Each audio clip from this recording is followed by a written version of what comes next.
الدرس اليوم المد الأصلي أو المد الطبيعي، وقيل يسمى المد الطبيعي لأن الإنسان بطبيعته يستطيع مده بدون تكلف أو صعوبة.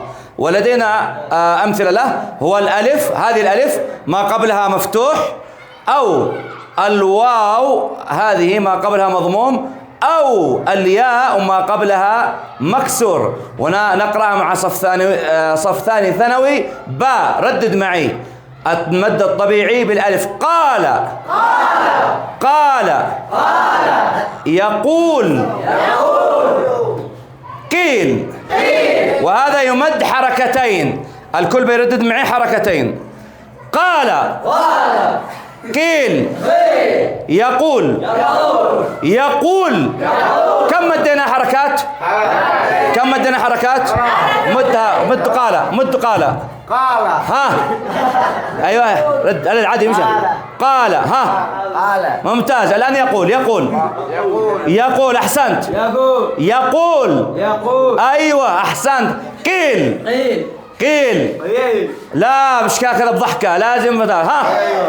احسنت يوسف، ممتاز احسنت.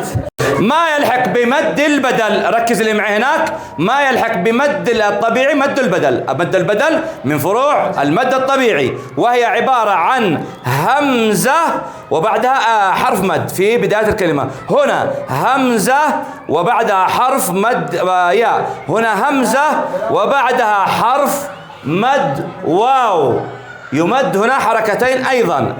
يلا الكل ردد معي. آمنوا إيمانا أوتوا. وتمد حركتين. ها آمنوا إيمانا لا إيمانا. اللي بعدها ها أوتوا. ردد أوتوا. أنت اللي هناك. أيوة إيمانا أوتوا. أحسنت. مد بحركتين. آمنوا إيمانا أوتوا. آمنوا إيمانا أوتوا. ها آمنوا. أحسنت. ما يلحق بالمد الطبيعي مد الصلة الصغرى، وهو أن يأتي هاء ضمير، هذه الهاء في نهاية الكلمة الأولى وبداية الكلمة الثانية حرف غير الهمز. حرف غير الهمز هنا صاحبته، تجد على أن نهاية الكلمة الأولى هاء وبداية الكلمة الثانية وأخيه مع حرف واو، وهو حرف غير الهمز. هنا يسمى صلة صغرى لأن الهمز من حروف من المد الصلة الكبرى. ردد معي. يمد حركتين مثل المد الطبيعي. له ما في وصاحبته وأخيه. ها له ما في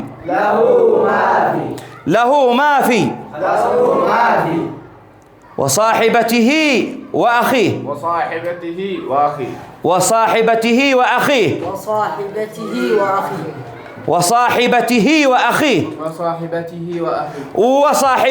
وأخيه. أنت يا جحدري وصاحبته وأخيه. أحسنت يا جحدري، يا سلام عليك.